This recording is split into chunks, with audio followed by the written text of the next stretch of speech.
मुख्यमंत्री चंपाई सोरेन पलामू दौरे पर हैं। पाइपलाइन सिंचाई योजना का आज मुख्यमंत्री शिलान्यास करेंगे। तो आज पलामू वासियों को बड़ी सौगात।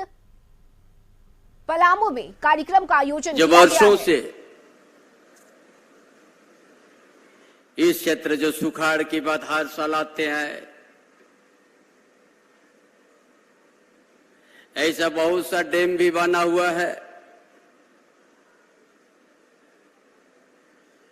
डैम में पानी का भी कमी,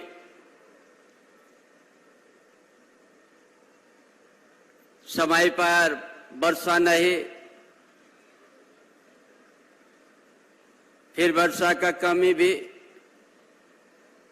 तो वर्षों से किसानों खेत खलियान दाते हुए भी अपना अनाज को उपजाऊ नहीं कर सकते थे। हमारा इस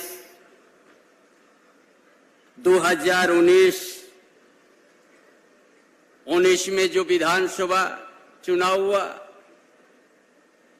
हमारा लोकप्रिय नेता युवा सम्राट हेमंत सोरेन नेतृत्व में और जनादेश भी हम लोग प्राप्त किया।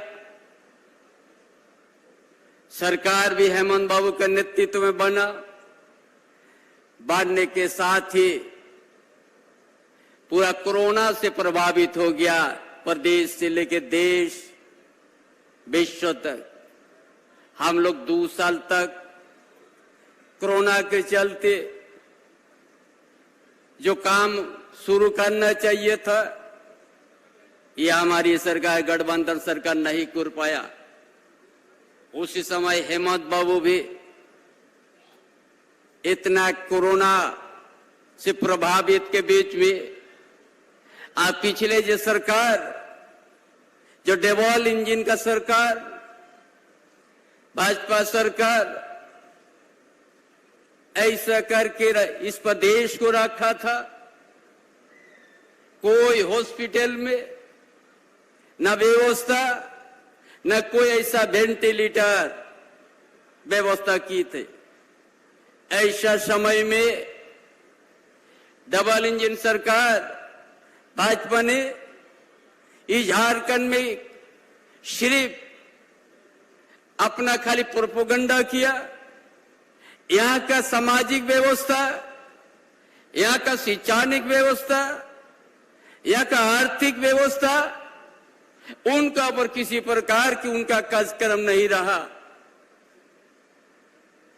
लेकिन हमारा पूर्व मुख्यमंत्री हेमंत सोरेन ने कोरोना काल में भी इस तरह से काम किया कि भारतवर्ष के अंदर में ये पहला राज्य है जो हमारा प्रवासी मजदूर, हमारा झारखंड के बेटा बेटी जो दूसरा राज्य में काम करने के लिए गया था, अचानक लॉकडाउन कर दिया। अचानक लॉकडाउन में जो जहां पर खड़े हैं उसी जगह में रहना पड़ा। ऐसा विषम परिस्थिति में हमारा युवा मुख्यमंत्री, तत्कालीन मुख्यमंत्री जो जहाज से जो चप्पल पहनते, लुंगी पहन के घूमते थे प्रवासी मजदूर, उसको हवाई जहाज से लाद दिया और घर तक पहुंचा दिया। ऐसा काम किया था युवा हमारा सम्राट हेमंत बाबू ने।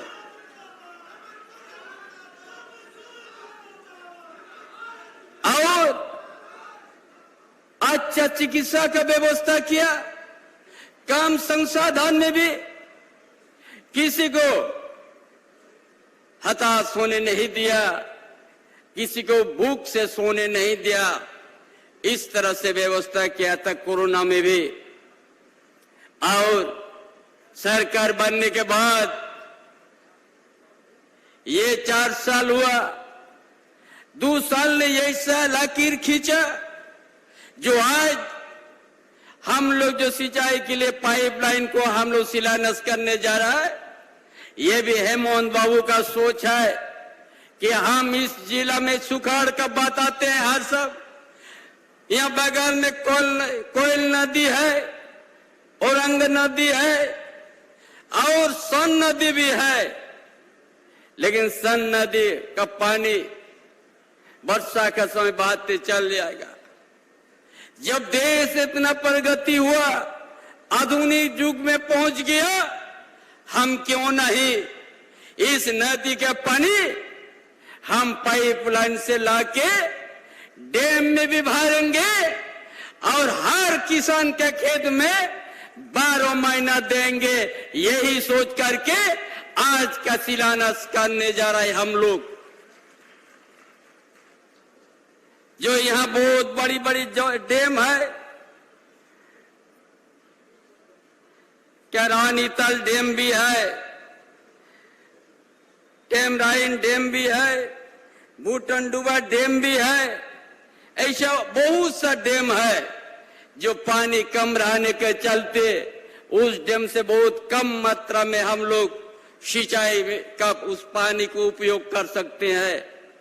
अब ऐसा व्यवस्था हम लोग करने जा रहा है, जो पानी बहाते जाते हैं उस पानी को पाइपलाइन से डायरेक्ट डैम भी भरा जाएगा, छोटा तालाब भी भरा जाएगा और हर खेती में 12 महीना पानी देने का हम लोग काम करेंगे।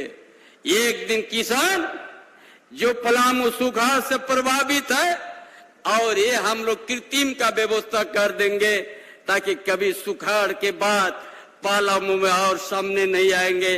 इसका लिए ये पाइपलाइन से आज हम लोग शुरुआत करने जा रहा है।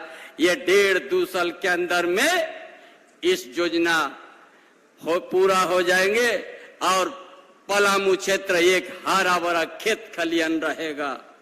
इसीलिए हमारा आज भाइयों बहन इस शिलान्यास समारोह में और हमारा जो सरकार की सोच है, 4 साल के अंदर में क्या हम लोग काम किया है, आज अब वो आवाज का बात सामने आया। क्यों, किस लिए? भारत सरकार बहुत बड़े बड़े बात कहते हैं, बहुत प्रचार करते हैं, सबको हम मकान देंगे, लेकिन झारखंड की छत ये धोखा देने का काम किया केंद्र सरकार, मोदी सरकार। 8 लाख सूची था पीएम आवास में, कितना बार पत्राचार किया गया, जाके भी हम लोग कहने लगा कि पीएम आवास का पैसा दे दे, कि 8 लाख सूची बना है, उनका जो जिसका घर नहीं है, छोटा सा टूटा फूटा घर में रहते हैं, उनको हम लोग देंगे। लेकिन भारत सरकार जब नहीं दिया, यही युवा पूर्व मुख्यमंत्री हेमंत सोरेन बोले हम अपना बल पर आवास देंगे। और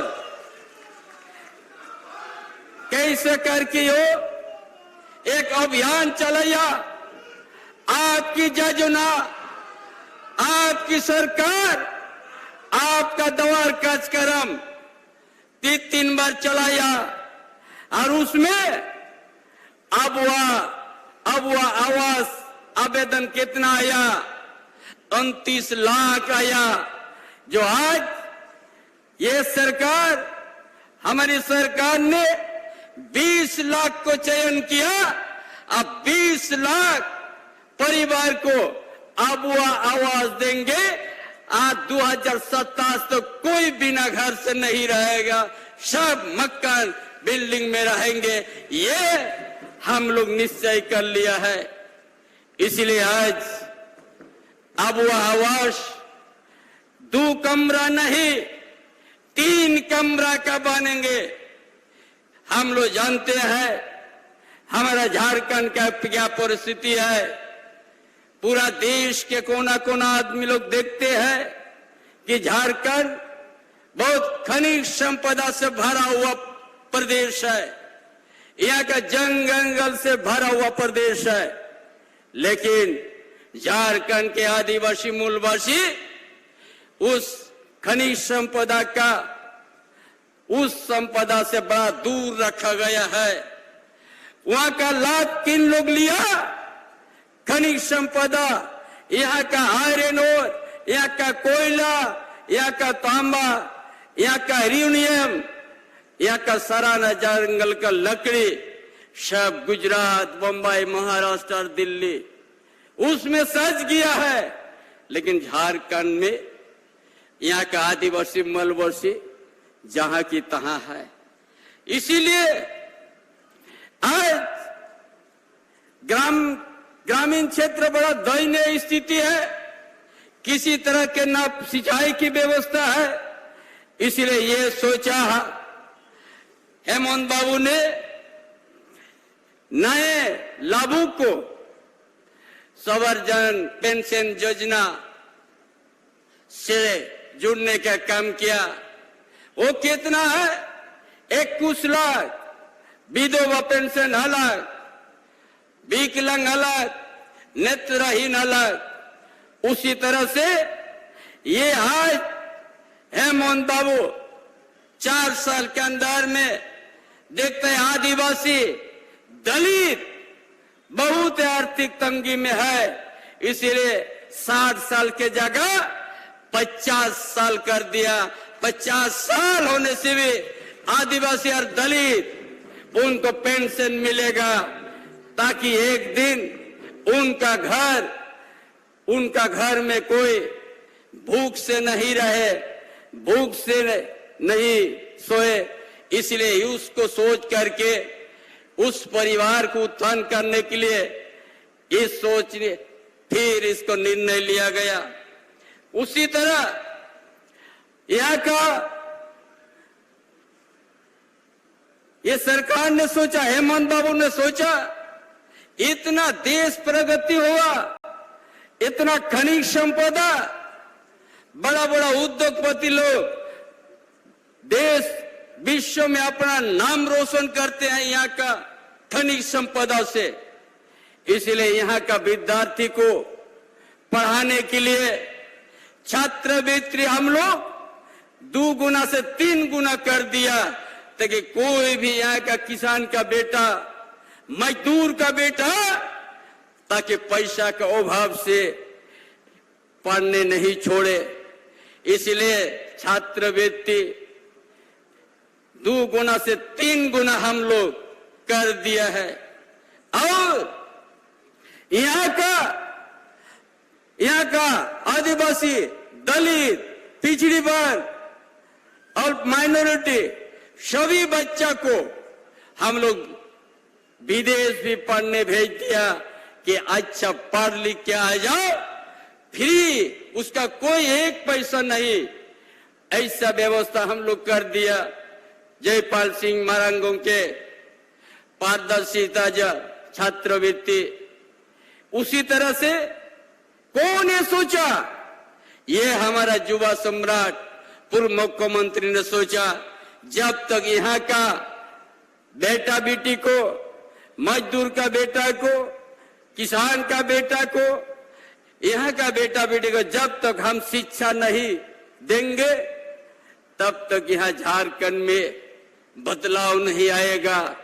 इसीलिए हर स्मार्ट मॉडल स्कूल तैयार शुरू किया और पढ़ाई भी शुरू कर दिया, जो निजी स्कूल से उससे कम नहीं होगा।